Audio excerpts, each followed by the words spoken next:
So today we will discuss the most common question of COT aspirants, that which subject should we choose during filling the application forms so that we will remain eligible for almost all the major courses in colleges. And ये question बहुत important भी है क्योंकि अगर आप गलत subject combination choose करते हैं तो आप बहुत सारे कोर्सेज और कॉलेजेस की एलिजिबिलिटी क्राइटेरिया को पूरा नहीं कर पाएंगे और फिर आप उसको टारगेट नहीं कर पाएंगे.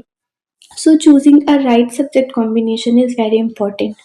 And for that, here I am to help you to choose your subject wisely so you can target most of the colleges and courses. तो फर्स्ट ऑफ ऑल अगर हम CUT के सिलेबस को देखते हैं तो CUT ने 3 पार्ट्स में अपने सब्जेक्ट्स को कैटेगराइज किया है. पहला है आपका लैंग्वेज का पेपर जिसमें टोटल 13 लैंग्वेजेस ऑप्शंस दिए गए हैं, जिसमें आपका इंग्लिश हो गया, हिंदी हो गया, उर्दू हो गया.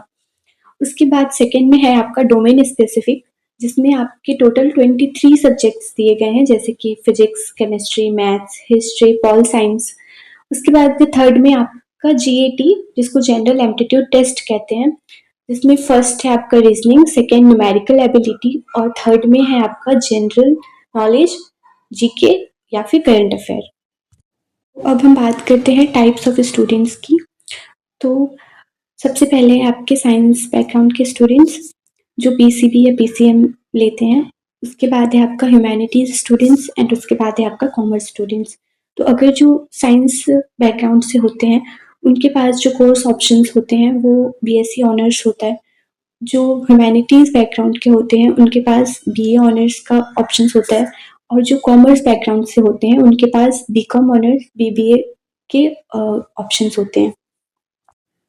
तो अगर अब हम बात करें कि कोर्सेज़ की और यूनिवर्सिटीज़ की, तो अगर आप BA ऑनर्स करना चाहते हैं और आप DU को टारगेट कर रहे हैं, तो आपका जो सब्जेक्ट कॉम्बिनेशन होना चाहिए वो 1 लैंग्वेज 3 डोमेन या फिर 2 लैंग्वेज और 2 डोमेन होना चाहिए, तो आप DU के लिए एलिजिबल होंगे.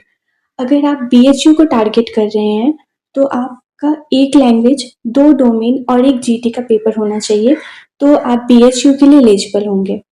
अगर आप BSc ऑनर्स करना चाहते हैं तो आप 1 लैंग्वेज 3 डोमेन और GAT का पेपर अगर रखते हैं तो उसमें आप DU और BHU दोनों के लिए एलिजिबल होंगे.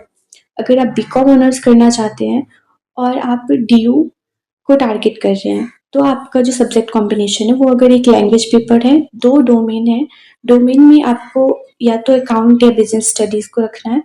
उसके बाद अगर आप BHU को टारगेट कर रहे हैं तो आपका 2 डोमेन और 1 GT का पेपर होगा, तो आप एलिजिबल होंगे BCom ऑनर्स के लिए.